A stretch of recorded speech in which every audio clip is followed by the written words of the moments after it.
looking good. Hi fans of high quality entertainment. Today I am doing my top 10 favorite albums from 1971. And once again, what a great year in music. The late 60s, early 70s are my favorite years in music. But in time, I'm going to go into the 80s, I'll go back into the 60s, and maybe the early 90s also with these top 10 lists. And I also wanted to mention, I did another interview yesterday, or last night actually, with a fellow from the UK. His name, or his channel's name, is Beatley Tony's Beatles channel. And we talk, of course, about the Beatles. We talked about Paul Weller. We talked about Sparks. We talked about all of the Beatles solo years, a little bit of that. And I really enjoyed the interview, and I'm really enjoying, I've only done 2 of them. I did one with Scott from the Prog Corner, so expect me to be doing more in the future. And if you enjoy those, please watch them and, leave a comment and like them. It would be really appreciated. So these are the albums from 1971 that did not make my top 10 list. And as I always say, these are more my favorites than calling them the best, although number 1 is the best. Don't argue with me. So these are some of the fine albums that did not make my top 10. Arthur Brown's Kingdom Come's first album, Galactic Zoo Dossier. It almost made it, but I just couldn't squeeze it in.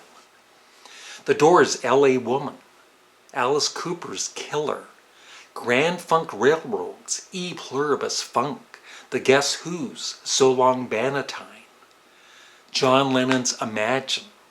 Yeah, I know.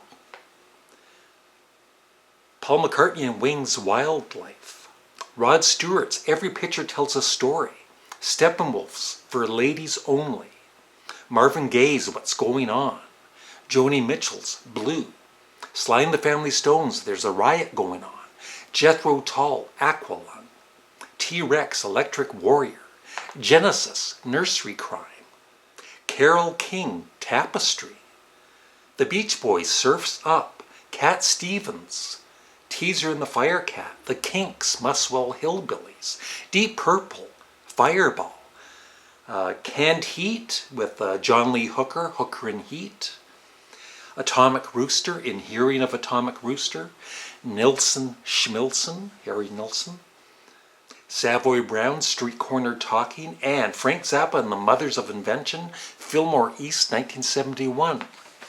They did not make my top 10. And those are great albums. And yes, there are more albums that I didn't mention.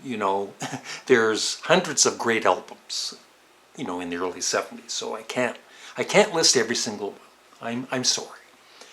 So number 10 for me is the very heavy and the very awesome Black Sabbath, Master of Reality. Number 9, my favorite album by this band, and I think it is really underrated. If you're a fan of this band and you've kind of thought this album is just, good or okay, go back and listen again, especially to the remix that just came out last year. The band Cahoots. Number 9.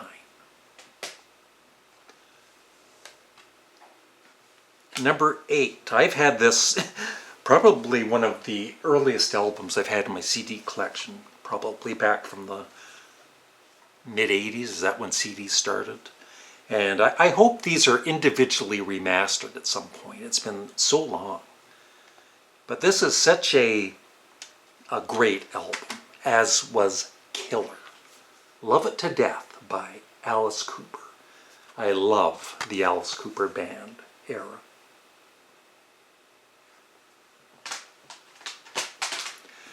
Number 7, which I'm sure would be higher on a lot of people's lists, it is Pink Floyd's Metal.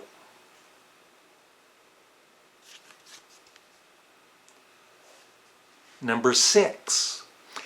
Is there life on Mars? Thank you. Yes, David Bowie with Hunky Dory. Yeah, there are a couple of songs that are just okay for me. 8-Line Poem, Song for Bob Dylan, and Andy Warhol. I like those, but the other ones are just amazing. So that's Hunky Dory. That's Hunky Dory.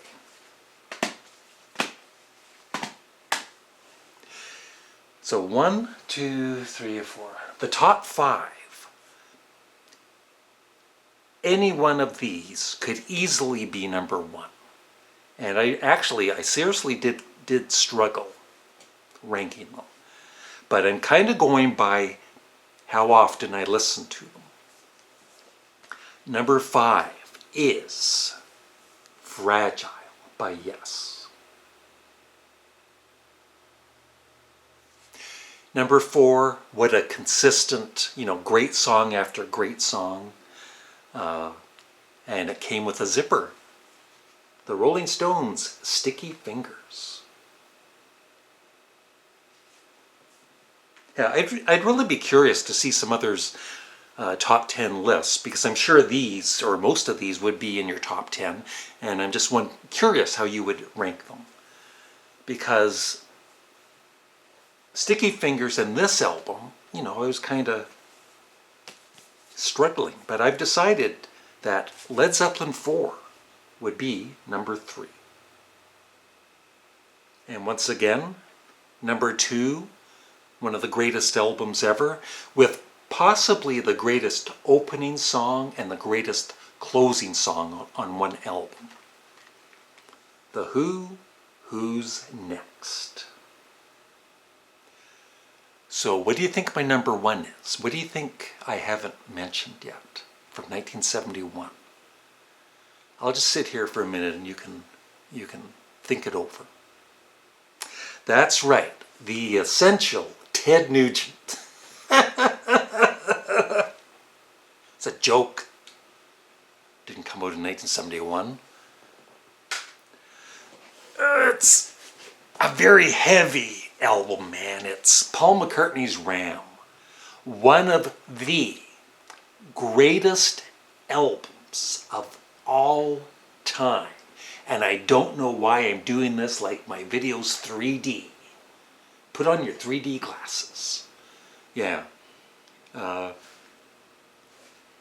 think, it has grown in stature. I say those words a lot, but it has grown in stature since it was released. It was, of course, panned by most of the critics when it came out, and some of the fans. But I don't know how most fans thought of this when it came out, but I think I really loved it, and my brothers did. But through the years, I think, in later years, it's just going to grow and grow and grow into stature as being just one of the greatest albums ever. So, Paul McCartney's Ram, with my all-time favorite Paul McCartney solo song, is on this, The Backseat of My Car. So, I would love your thoughts in the comments section below. And thanks for watching, and please, I hope most of you check out the whole video tomorrow of my interview. Like I said, I really enjoy interviewing other people and getting to know them and what they love about music and their life and everything. So, and then hopefully become a subscriber. So, thanks for watching. Have a great day. Bye.